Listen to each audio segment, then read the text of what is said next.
Technology has completely reshaped our world, connecting us in ways that were once, well, pretty much unimaginable. And for a while there, it really looked like this new connectivity was guaranteed to spread freedom all across the globe. I mean, think back to the early 2010s. Remember the Arab Spring? Social media platforms, Twitter, Facebook, they were seen as these amazing tools of liberation. They were empowering citizens to organize and topple dictators who'd been in power for decades in places like Egypt, Tunisia, and Libya. It really felt like a brand new era was dawning.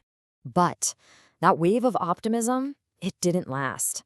The whole promise of liberation technology seems to have stalled out, or maybe even gone into reverse. So what on earth went wrong? How did a tool meant for freedom become such a powerful weapon for control? Well, the simple answer is that authoritarian regimes didn't just sit back and watch it all happen. If there's one thing these regimes are good at, it's adapting. And when they were faced with this new threat, they learned not just how to defend against it, but how to turn it to their own advantage. This timeline really shows just how fast that shift happened. What started as this incredible tool for protest in the early 2010s was already being co-opted by the middle of the decade. And now, today, the internet has been totally weaponized. It's become an absolutely essential part of the modern dictator's survival kit. So what exactly is in this new toolkit? When we talk about dictators using technology to hang on to power, what are we actually talking about? Let's break it down. The key idea here is something called digital repression.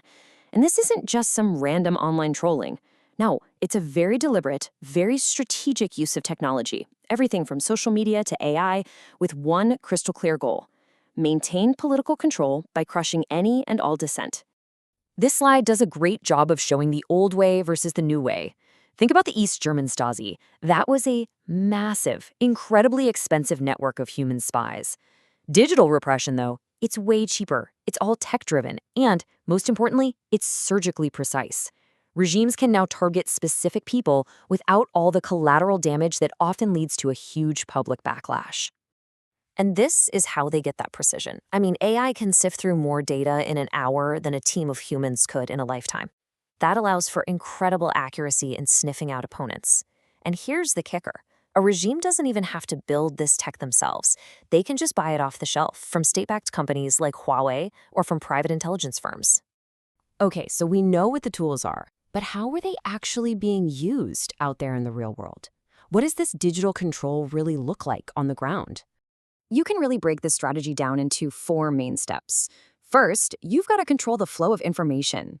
Second, you use all that information to figure out who your enemies are. Third, you make damn sure your own people, your supposed allies, stay in line. And finally, you create a system where everyone else is basically forced to police themselves. Right, so controlling information can mean a lot of different things. For a place like China, it's the famous Great Firewall, just a massive system for censorship. For Russia, it's often about disinformation, just flooding the internet with so much noise and pro-regime propaganda that the truth gets totally buried. And then, when things get really intense, regimes in places like Iran can just flip a switch and shut the internet off completely to stop protesters from organizing. Then you have the tactics for controlling people directly. This is where AI-powered surveillance really comes into play, using things like facial recognition and big data to not just spot dissent, but to actually predict it. We've seen reports of countries like Saudi Arabia using malware to spy on dissidents' accounts. And it's not just about the general public. The Chinese Communist Party is well known for using social media to keep tabs on its own local officials, watching for any hint of corruption or, disloyalty. And this is where it all gets really dystopian. China's social credit system directly links your behavior online to your actual life.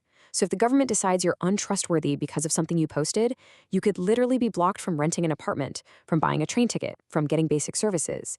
It's an incredibly powerful way to force people to censor themselves. So, okay, the tools are really sophisticated. The strategy is pretty clear. But here is the billion-dollar question for these regimes. Does all this digital repression actually work? Does it really help them stay in power? To answer that, you first have to understand what modern dictators are most afraid of. And you know what? It's not military coups anymore. Since the year 2000, the #1 thing that topples an autocrat is a mass protest movement. So their main goal, their absolute top priority, is to stop people from gathering in the streets in the first place. And according to the data from this study, digital repression is very, very good at that. This chart shows a really clear pattern. The more a country uses digital repression, the lower its risk of seeing a mass protest. Plain and simple, the tools work. So we know it stops protests. But does that mean regimes can just rely on these digital tools instead of good old-fashioned physical force? Is this new toolkit a replacement for violence? Well, there are two main theories here. One is the substitute idea, that digital tools are a cleaner, less messy alternative to physical violence, which would mean less repression overall. But the other idea, the complement argument, says the exact opposite, that digital tools actually make physical violence more effective by making it more targeted. And the study's conclusion is pretty stark. Digital repression is a complement, not a substitute. It doesn't replace intense violence. It makes it possible.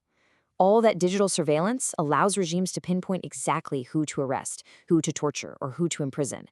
It makes their crackdown surgical, which makes them much less likely to trigger that big, widespread backlash.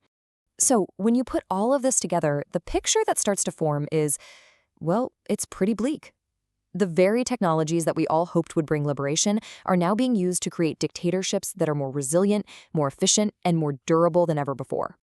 So let's just quickly recap the main takeaways here. 1. Digital repression works. It definitely lowers the risk of protests. 2. It doesn't replace violence. It supercharges it, making it way more efficient. 3. There's even some evidence that it helps autocracies just last longer. And 4. The whole early promise of the internet as this great democratizing force has been completely flipped on its head. And that leaves us with a final, pretty unsettling question. We are really just in the early days of AI and advanced surveillance. So as this technology gets exponentially more powerful, does that mean authoritarianism will inevitably get stronger and more entrenched right alongside it?